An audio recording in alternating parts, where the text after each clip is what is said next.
Olá, é uma alegria estar com você novamente, curtindo, como se costuma dizer, ideias, papos filosóficos, né? E a alegria de compartilhar desta troca de figurinhas, como se costuma dizer, né?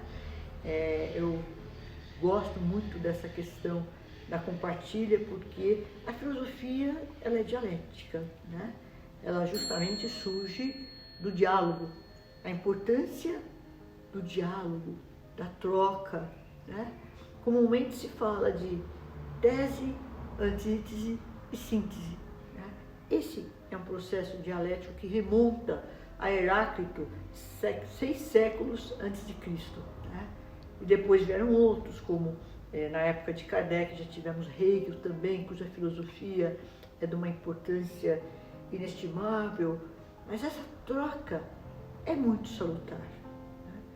Não necessariamente gerando, né, a afirmação e a negação, mas no sentido das ideias se completarem. É isso que acontece, por exemplo, com a didática dos espíritos. É uma troca de ideias, pergunta e resposta. Aliás, Sócrates já induzia os discípulos na sua época a essa troca, a essa compartilha, onde ele dialogava com seus discípulos através de pergunta, resposta, negação, né? Então ele afirmava, negava, quando ele negava ele questionava por quê, né? O que é uma pergunta essencialmente filosófica, o que é, né? E mormente no Livro dos Espíritos, o que é Deus, né? O que é o Espírito, o que é a lei moral. Então, essas são sínteses, digamos assim, a que nós chegamos após a dialética. Lembra também Platão. Platão falava de dialética, mas num outro sentido, né? No sentido que eu afirmo uma ideia, depois eu nego, para depois chegar a uma conclusão. Enfim, é um processo intelectual, né? Ao mesmo tempo, é um processo de compartilho. No caso, normalmente, da filosofia espírita, essa troca é muito salutar, né? Porque é uma indução do raciocínio.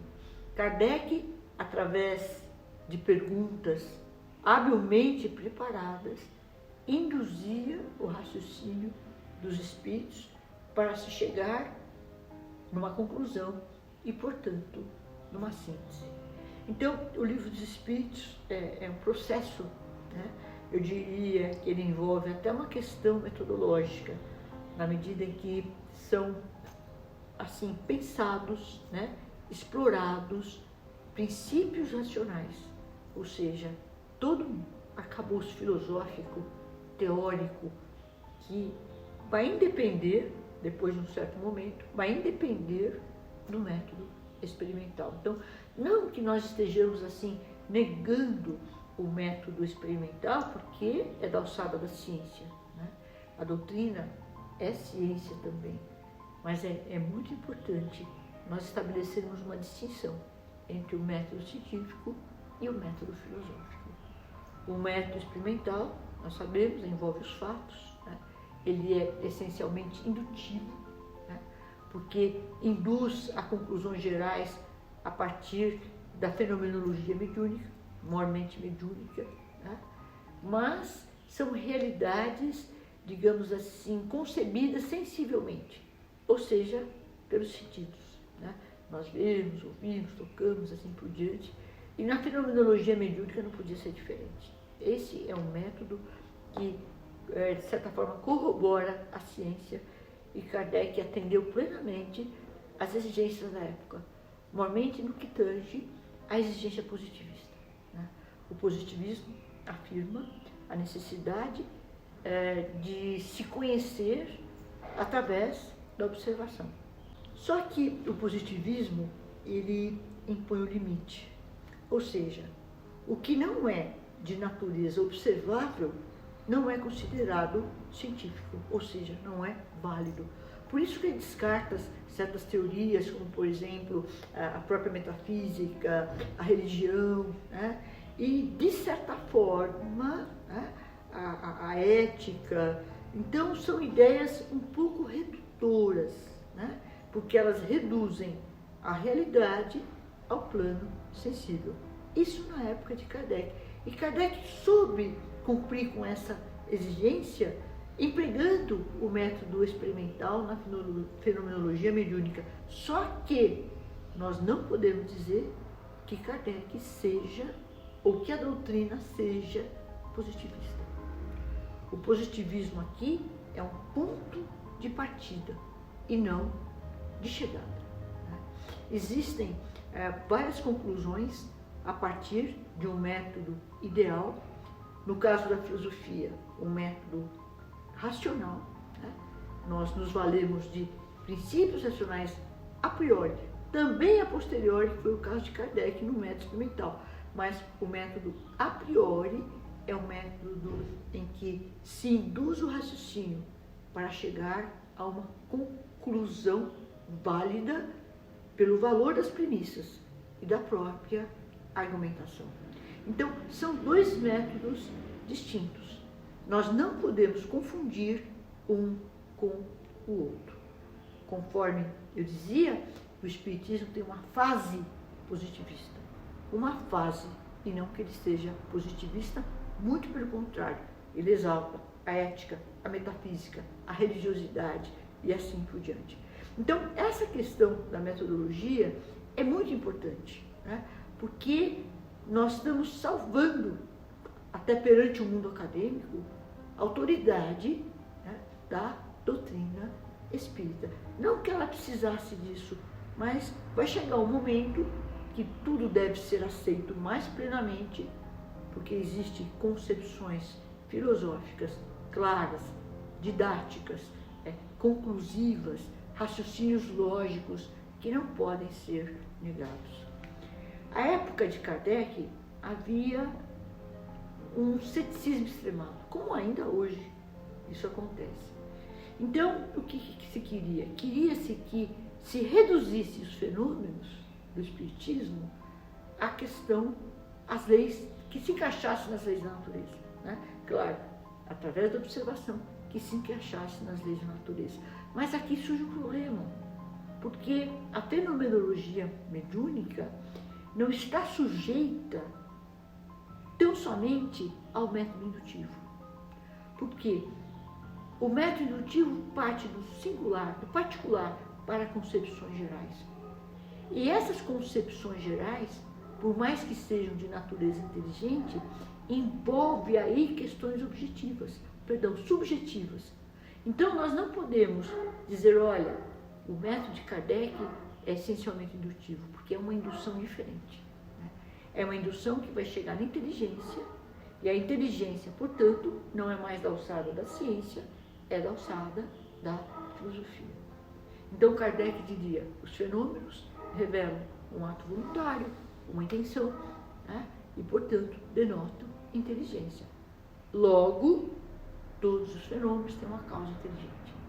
Essa causa inteligente não é mais concebida sensivelmente, não é mais apreendida pelos sentidos. A partir daí surge, então, a necessidade de princípios racionais a priori, ou seja, que se bastam pela lógica. Nesse sentido, talvez Kardec diga que a doutrina espírita escapa, vai além do método experimental conclusivo, né? Porque existe uma parte filosófica que, de certa forma, não complementa, mas que é concluída também a partir da indução. O que eu quero dizer com isso? Né? Kardec mesmo fala na Gênese que o método experimental era conclusivo à sua época e que surge o Espiritismo que não nega o método experimental. Só que o método experimental agora não é aplicado tão somente às coisas da matéria, tão somente ao mundo sensível, tão somente ao mundo aparente. Ele é aplicado sempre para as questões metafísicas. Isso é glorioso. Então, eu me permito dizer, trata-se de uma metafísica positiva, né? E não simplesmente de um raciocínio puramente teórica. Né?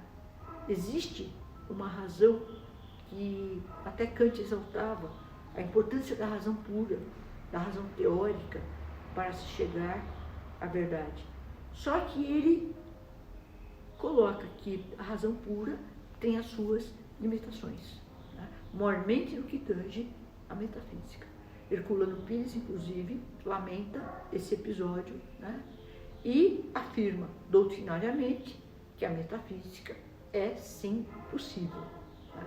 Porque ela começa pelos sentidos. Os sentidos são um ponto de partida para se chegar em conclusões acerca de inteligências ou de inteligência suprema. Então, é um método fantástico. Eu não temeria dizer que se trata de uma ciência quase que filosófica, porque a ciência vai até um ponto, a partir daí a filosofia continua. Então, é uma ciência restrita, que vai além do método experimental. Então, eu repito, é o ponto de partida o experimento, mas não é o ponto de chegada. O ponto de chegada se trata de uma realidade racional e intuitiva, né, que exalta os raciocínios metafísicos como sendo a fonte da própria doutrina. Não são luzes inócuas, são raciocínios muito claros, muito nítidos, convincentes. Talvez por isso, Kardec, na conclusão ao Livro dos Espíritos, ele afirma que a força do Espiritismo não está nas manifestações, mas na razão, na lógica, no bom senso e, portanto, na filosofia, que é inegável, né? A lógica é inegável. Talvez o fenômeno, às vezes, possa suscitar controvérsias, né? Mas, mormente, diante da exigência do ceticismo, mas a lógica não deixa dúvida, né? Quem quiser que prove ao contrário, porque o Espiritismo tem todo um arcabouço filosófico que é justamente a parte doutrinária delineada com luzes.